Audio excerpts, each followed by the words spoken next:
Olá!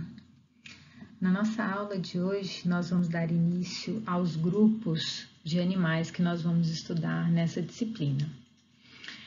Todos os grupos de animais, eles pertencem a um grupo maior, que é o grupo dos Deuterostômia, ou deuterostomados.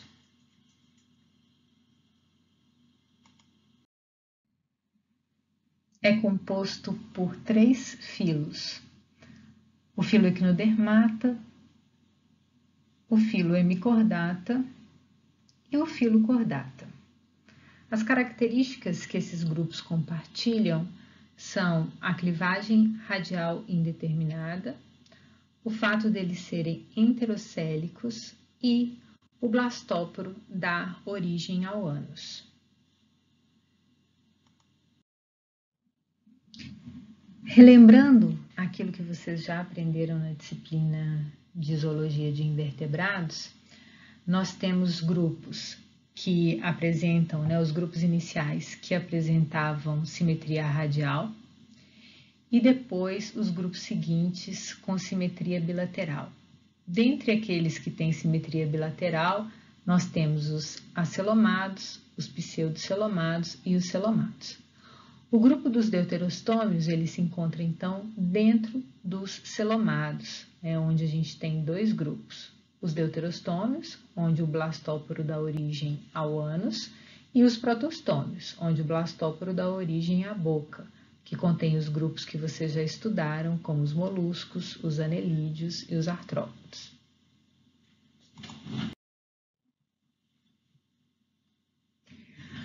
Este grande grupo dos deuterostômia, ele contém um clado, que é o clado ambulacrária, que é um superfilo, que vai conter os filos dos Echinodermata e dos Hemicordata. Esses 2 filos são aqueles que nós vamos estudar na nossa aula de hoje. Começando então pelo filo Echinodermata. Ecnos está relacionado a espinhos e derma está relacionado à pele.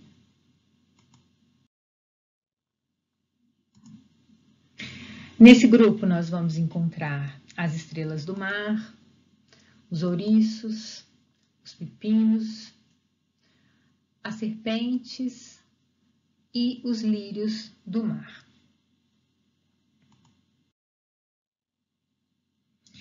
Como a gente já pôde ver pelo nome, esses animais formam um grupo exclusivamente marinho. Um fato curioso sobre os equinodermos é que, apesar deles fazerem parte do grupo dos celomados, que é um grupo que tem como característica a simetria bilateral, os equinodermos retornaram à simetria radial como uma característica derivada, associando assim a simetria radial à ocorrência de vida livre, e não apenas vida séssil.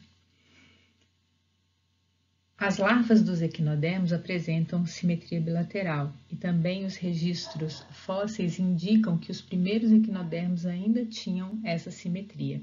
Por isso, acredita-se que essa seja uma característica derivada. Estes animais apresentam, então, características próprias, que nós não vamos encontrar em outros grupos de animais. Então, nós podemos citar uma organização pentarradial do corpo nos adultos, então você tem aí 5 planos de divisão, um esqueleto calcário composto por muitos ossículos, um tecido conjuntivo mutável e o sistema hidrovascular, que é uma das características mais importantes desse grupo. Com relação aos ossículos, eles podem aparecer de diferentes formas, Podem ser dessa maneira como eles aparecem aqui nas estrelas do mar. Eles podem estar fundidos, formando carapaças, como acontece com algumas estrelas e principalmente com os ouriços. Ou então eles podem ser microscópicos, como acontece nos pepinos do mar.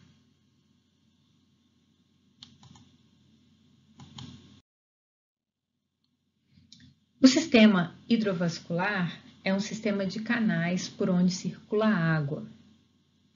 Esse sistema ele tem diversas funções.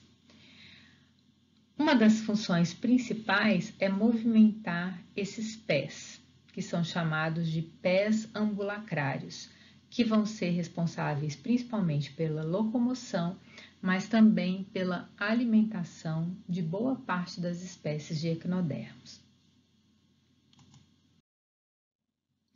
As principais funções desse sistema estão relacionadas com a circulação, com as trocas gasosas, com os processos de excreção, com a locomoção, como nós já mencionamos, e também a coleta de alimentos, e também com alguns sentidos.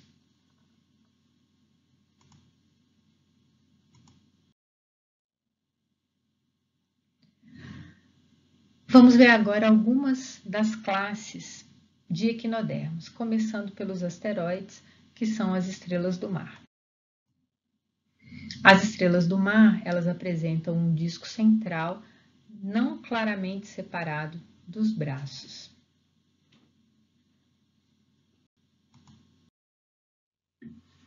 No lado aboral, que é o lado contrário à boca, nós podemos visualizar o madreporito, que é a placa calcária por onde a água entra ou sai do sistema hidrovascular, e o ânus, que é quase imperceptível. E no lado oral, nós conseguimos ver a boca, aqui nessa posição central, e aqui os sulcos ambulacrários, onde ficam aqueles pés.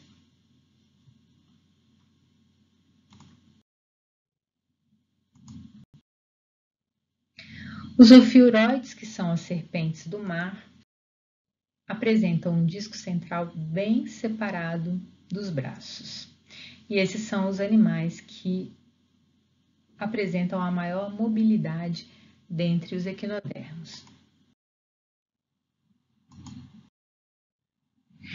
Os equinoides são os ouriços e também as bolachas do mar. Estes animais apresentam perda dos braços e sulco ambulacrário fechado, mas a gente consegue visualizar aqui os pés ambulacrários que eles também utilizam para se movimentar.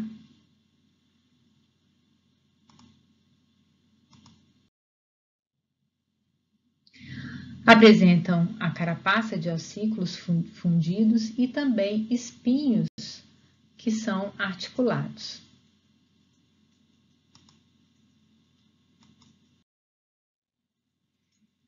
Aqui as bolachas do mar.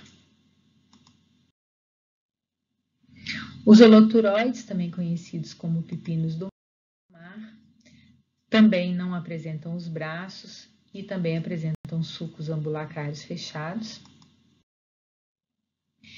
E a gente consegue perceber nesse grupo uma tendência de retorno à bilateridade.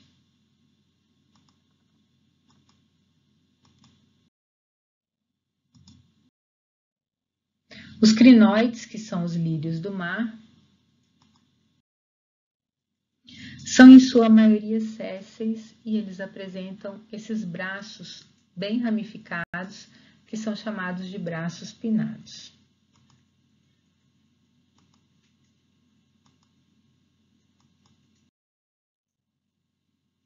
Esses animais apresentam a boca e o ânus do mesmo lado, o lado que fica voltado para cima.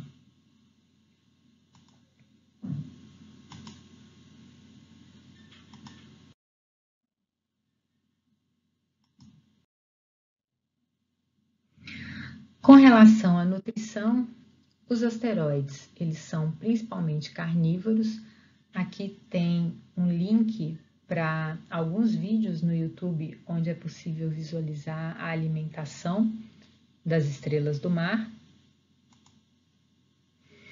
E algumas espécies podem everter o estômago para se alimentar, né? Então, elas podem colocar o estômago para fora do corpo para auxiliar no processo de alimentação. Os equinoides costumam raspar o substrato para se alimentar de pequenas partículas e algas.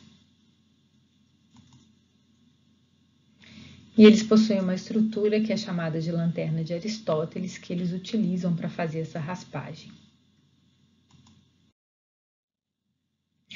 Já os crinoides são filtradores.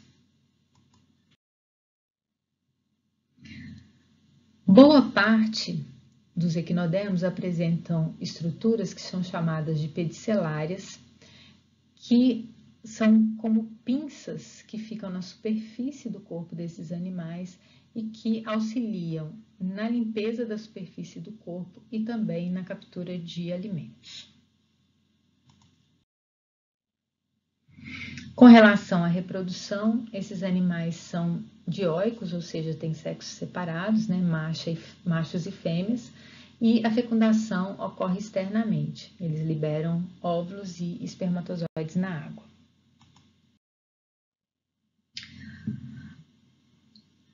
Apresentam um estágio larval com simetria bilateral, é uma larva planctônica de vida livre, que sofre metamorfose, se tornando então um adulto com simetria pentarradial, que ocupa principalmente o fundo do mar.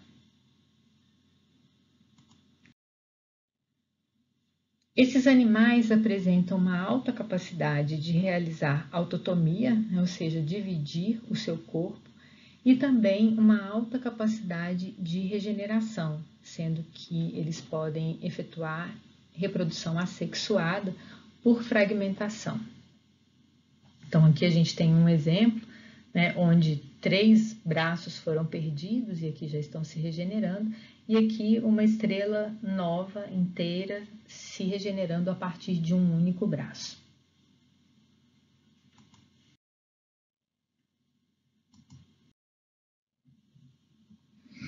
O segundo grupo de animais é o filo dos Hemicordata. Hemi está relacionado à metade e corda está relacionado à corda ou à notocorda. Inicialmente, esse grupo ele tinha sido classificado dentro do grupo dos cordados. Mas depois percebeu-se que aquilo que acreditava ser uma notocorda, na verdade não era. Esse grupo é composto por 2 classes. A classe dos Enteropneusta, que são vermes compridos, e a classe dos Pterobranchia, que são animais sésseis, que vivem em túneis.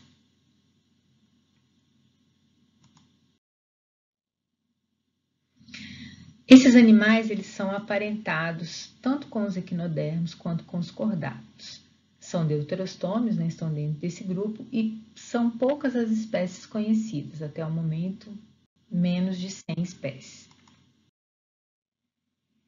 Eles podem variar de tamanho, desde 1 milímetro até 2,5 metros de comprimento, podem habitar águas rasas ou profundas, dependendo da espécie, se alimentam principalmente de partículas orgânicas e pequenos seres vivos em suspensão ou sobre o fundo, são aquáticos e bentônicos. Uma das classes é séssil, né, a classe Pterobranchia, e a outra é móvel, que é o caso dos Enteropneustas, que estão representados aqui nessa imagem. Os balanoglossos, que são esses de vida livre, eles costumam viver em túneis que eles mesmos escavam, né, com 2 aberturas.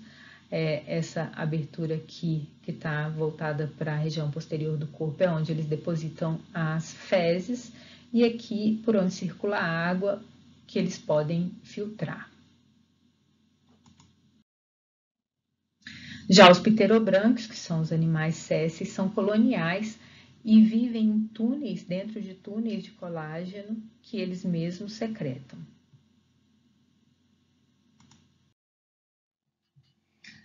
Com relação às características exclusivas do grupo, esses animais apresentam o corpo dividido em probóscide, colarinho e tronco.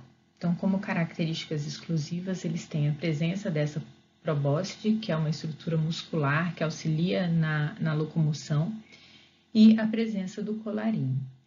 No colarinho também está localizada a estomocorda, que é uma estrutura semelhante à notocorda e por isso por muito tempo esse grupo foi classificado dentro do grupo dos cordados, mas que trata-se apenas de um divertículo bucal e não tem nenhuma relação com a notocorda dos cordados. Outras características que não são exclusivas, mas que a gente pode observar aqui nessa imagem, é a presença das fendas faríngeas, que são utilizadas para respiração. Então, esses animais vão compartilhar características com os equinodermos e com os cordados. Com os equinodermos, eles compartilham o fato de ter uma larva tornária semelhante à larva dos equinodermos e um sistema nervoso epidérmico difuso. Nenhum desses animais apresenta cérebro. E com os cordados, eles compartilham a presença de fendas faríngeas.